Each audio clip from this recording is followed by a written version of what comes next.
Naharang ng Bureau of Customs sa mga kontrabandong gamot, kabilang ang mga pampalaglag na ipupuslit sana sa Pilipinas. Ang halaga ng mga ito aabot sa 50 milyong piso.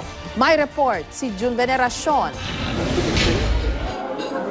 100,000 tableta ng gamot pampalaglag at iba pang prohibited at regulated drugs ang naharang ng Bureau of Customs sa NAIA.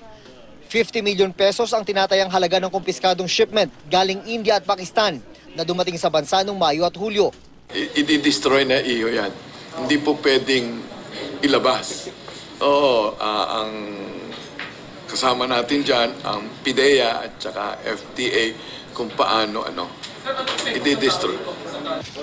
Kung nakalusot ang mga gamot sa customs, malamang daw sa black market ang bagsak ng mga ito. Meron sa probinsya. Pero sa impormasyon talaga ng customs, karaniwan daw sa bagsakan ng mga kontrabandong gaya nito ay sa Quiapo, Maynila. Sa impormasyon ng Philippine Drug Enforcement Agency, umaabot sa 500 pesos ang iligal na bentahan ng mga pampalaglag. Mas mahal daw ang presyuhan sa mga probinsya. Palaging nabibiktima dito yung mga kabataan natin na hindi pinano yung pagbubuntis, nagagamit siya.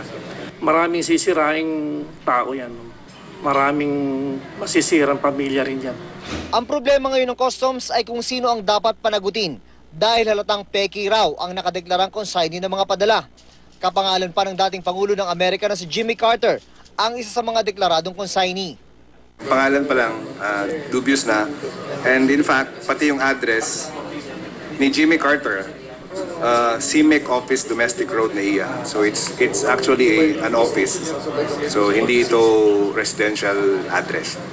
June Veneracion, GMA News.